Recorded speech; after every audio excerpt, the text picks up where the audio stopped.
Today I want to talk about why businesses give up on search marketing. So as a Google Ads manager, I've worked with a bunch of businesses and across different industries, and I've noticed that there are some common factors with business owners that make them continue and then obviously not continue with search. Most of the reason that businesses don't do very well with search is because of personality factors rather than actually the capabilities of their website or their team or their agency.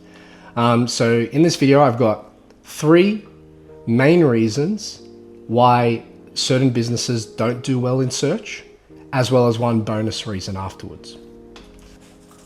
The first reason that people don't do very well with search, or why they give up with search, is because they are thinking too short term. And thinking too short term means that search starts to become unattractive when people try to tell them that it's a little bit of a longer term play. So there are 2 ways. Let's say Google just for now, right? There are 2 ways you could look at Google. You can look at paid Google, or you can look at organic Google. And both of these are longer term strategies. And what I mean by this is, well, with Google Ads, you have to hit certain milestones and build data and then optimize towards conversions at a later date.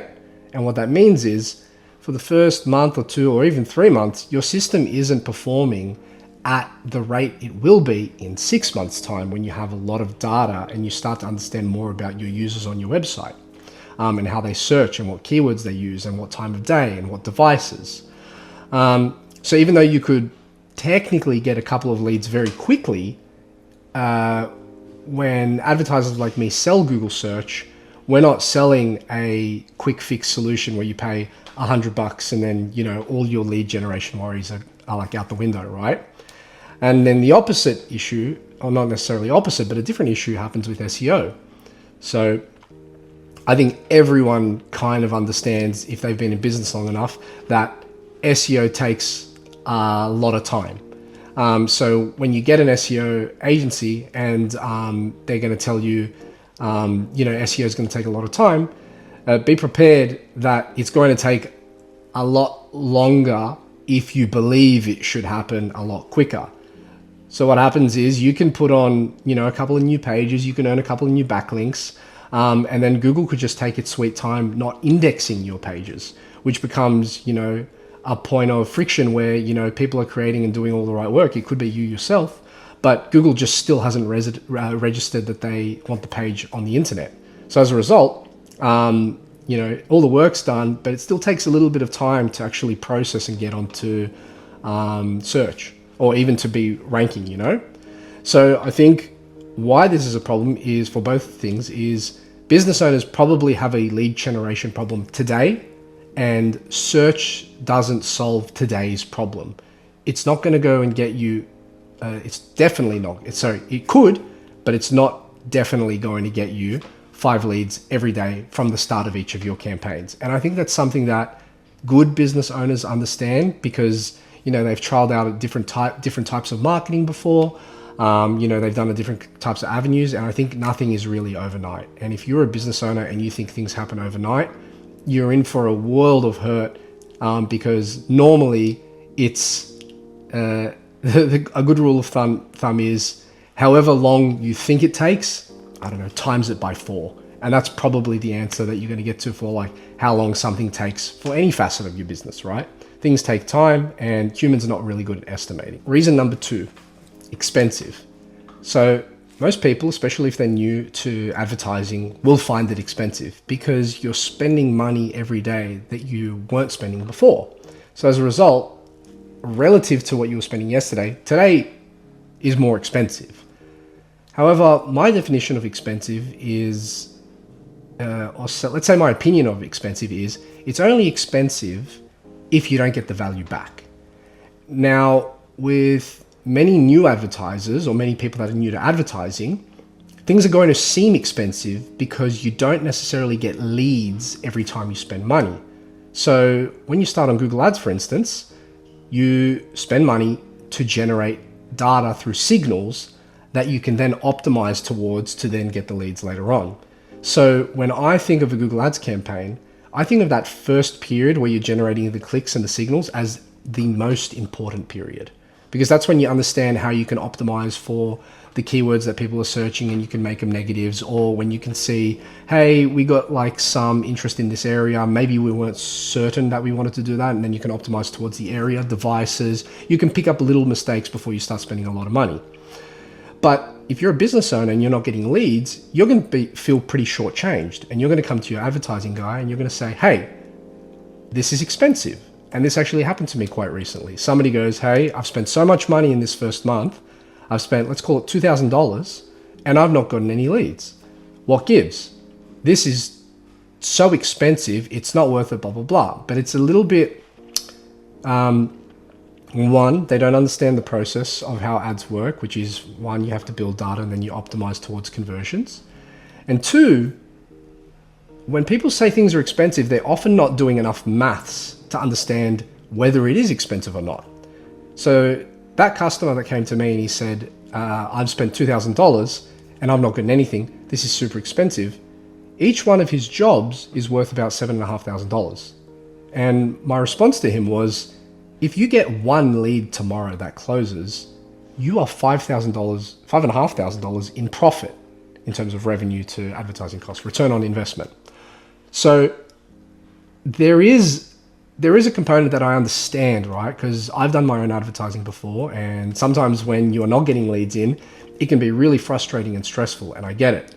But most of the time, as an advertiser, your role is to talk people off of the ledge, because all they want to do is stop.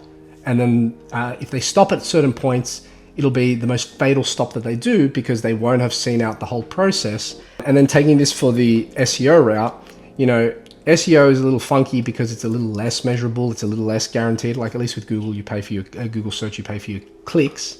But with SEO, depending on the quality of your agency, it can be very expensive if you do not get your results back.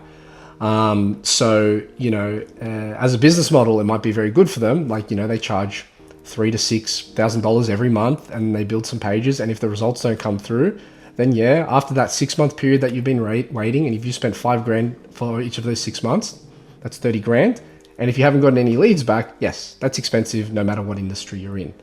But with Google Ads, if you're assessing expensiveness based on the first month where you're just generating data, you're not actually equating what you're getting out of it versus what you're spending very well. And then in the second months, if you just believe that something like a $500 lead is too much, potentially, maybe if you're selling pens, if you're selling one of these and it's a $500 lead, that is expensive. But if this pen is worth $1 million, a $500 lead probably isn't that expensive if you have an average sales conversion rate of 30%, right? So it's important to, before you throw out the E word, expensive, it's important to first do your maths or your unit economics in your business and find out how much you actually can spend on a lead before saying that they're expensive in general. The third reason why people don't succeed or they don't do very well with Google search or search advertising in general is because they've been burnt before. And this is either because of one of the previous two factors. Maybe they were such a short-term thinker that they gave up really early, or maybe they just called something expensive and they just decided to stop, or maybe they didn't perceive how much runway they would need to spend in order to get value back. Now, what happens is with this type of customer, no matter how much value you pitch them or how industry specific your data can be to show them, they can still have a lot of mistrust in advertisers in general, or Google as a platform in general. And sometimes when I deal with customers like this, I really try to make them understand that, I can only do so much with Google's platform, right? I can't change the way that Google operates, but I can manage campaigns as well as I can manage them. And everyone has different capabilities with Google and different ways of managing them and different ways of targeting, and so be it. But I really try to bring them down to the first principles and understand, it's Google. Do you use it every day? Even through the LLMs and AI coming about, we still use Google here and there. There's still Google Maps, there's still Google reviews, there's still search, AI is coming into search, and you can see as an advertiser that the keyword data is actually getting longer and longer. So Google Ads will have a really nice platform for search AI advertising, let's call it. But at the end of the day, it's like, you may not trust the process that marketers go through, but at least try to trust the platform that you're advertising on. Because I don't see this same sort of hesitancy with other platforms, because they don't normally follow the other two reasons. So for instance, if you advertise on Facebook, you can get quick leads and you can get leads for cheap. However, they might not be as high intent as Google. So do you trust that when you get a lead from Google and it's maybe 4 times the price of the lead that it is on Facebook, do you trust that that sale will be a little bit easier? If so, maybe try advertising with Google. But if you don't spend your money on Google, because that mistrust is going to eat you alive. It's going to ruin your relationship with your marketing agency. And, you know, as a result, no one's going to be very happy. Like, it's just always going to have, like, it's always going to be a boiling point if you just don't trust everything from day one. So if you have hesitancies, or if you don't use Google, or if you don't think it's a nice product, albeit it being around for like decades, then just don't advertise. If you don't feel like it, don't do it. Search is growing and it's complex. Like, search isn't just Google. It's actually Google, it's Bing, it's whatever search engine you can find. It's even in search bars within certain other platforms, like let's say LinkedIn or Facebook, blah, blah, blah. And then obviously now it's coming into the realm of ChatGPT, Gemini, Claude, Perplexity, blah, blah, blah. So I think because search is so complex and it has so much variance, you know, people kind of get overwhelmed, and pair that with the other factors of it being expensive and people not having trust, and then people being short-term thinkers when it comes to lead generation in search. I think it can be this like weird little melting pot of, you know, maybe we just stay away from that because we haven't really taken the dive to fully understand it. Hey guys, thanks for watching the video. Make sure to like, subscribe, and leave a comment. Do you fall into any of these personality traits? Are you thinking of doing Google Ads again? What do you think?